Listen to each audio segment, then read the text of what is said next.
right, Gavin Newsom. He and Donald Trump have not seen eye to eye, right, for a long time. Gavin Newsom is asking the homeless to come to California. The taxes are so expensive. He's lost a lot of people. They're dealing with the wildfires. So a week ago, Donald Trump went to California, came off the tarmac, and there was Gavin Newsom. They shook hands, and they had conversations, and they toured the disaster areas. Then Gavin Newsom went to the White House yesterday to ask for some federal money for the people and the businesses who lost everything in the fire. This is what Gavin said after the president met with him. I look forward to more productive meetings, and I look forward to the spirit that defined the meetings of this day. That's the spirit of collaboration, cooperation, the spirit that defines the best of American people. Yeah, look, I don't know what happened at the meeting, but it's not a great start when your state wants to put out Trump-proofing agenda items. I mean, it was always destined that there was going to be some fire, some national tragedy in California where they would need the federal government to step in.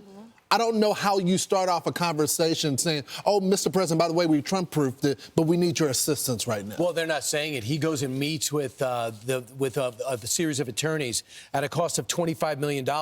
They want to Trump-proof California. They'd be ready to challenge all the actions, like, for example, the ability for ICE to function in that state outside Orange County. They're a sanctuary state. So if you're going to pay $25 million to challenge all Donald Trump and his administration's efforts in California, then don't ask for additional money to bail out California. You know, fire recovery work for the budget passed, they got $2.5 billion. Sadly, the estimate damage is $250 billion. You need the federal government to help. Yep. Now, $25 million compared to $250 billion is small. I get it. But don't tell me that you're going to use money that you have in a state running a deficit before the devastating fires to fight programs I haven't even presented yet, at the same time come in hat in hand and say, I want to work with you. Can't have it both ways. Same thing with the governor of New York. Governor Hochul and President Trump have had some positive conversations. She says, please leave the congestion pricing of $9 a hit in New York. I know you can take it out. Well, don't leave a Lee Stefanik seat open until the fall. Something got to give. Something's got to happen. This is called leverage. You can't have it both ways. Yeah, there has to be a deal. Close her seat, make sure we fill that seat, and the voters that live in her district get to decide. That's right. And in exchange, I won't go after that tax that you have levied on all of the people who drive in New York City. Same with Gavin Newsom. Fix your state, make sure the water is working, make sure you lower taxes, and maybe it's give and take.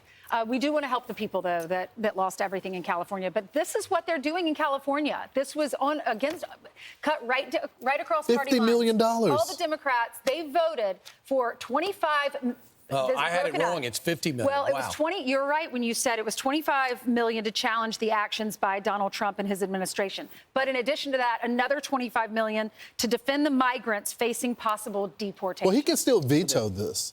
He has approved. It's sent to his desk now. This is opportunity to take a stand and say, you know what, in the best interest of our state, we're going to let this die. And what about that horrendous video, in my view, over the weekend when they shut down the 101 freeway in Los Angeles, and with these illegal immigrants allegedly holding up Mexican flags, El Salvadorian flags, and Colombia flags. Now, it's going to make it easier for Tom Homan to know what country to send him back to, so that's a little helpful. But the cops let this happen. This was an unpermitted riot. They know how to clear a street. Instead, some of them were attacked and assaulted.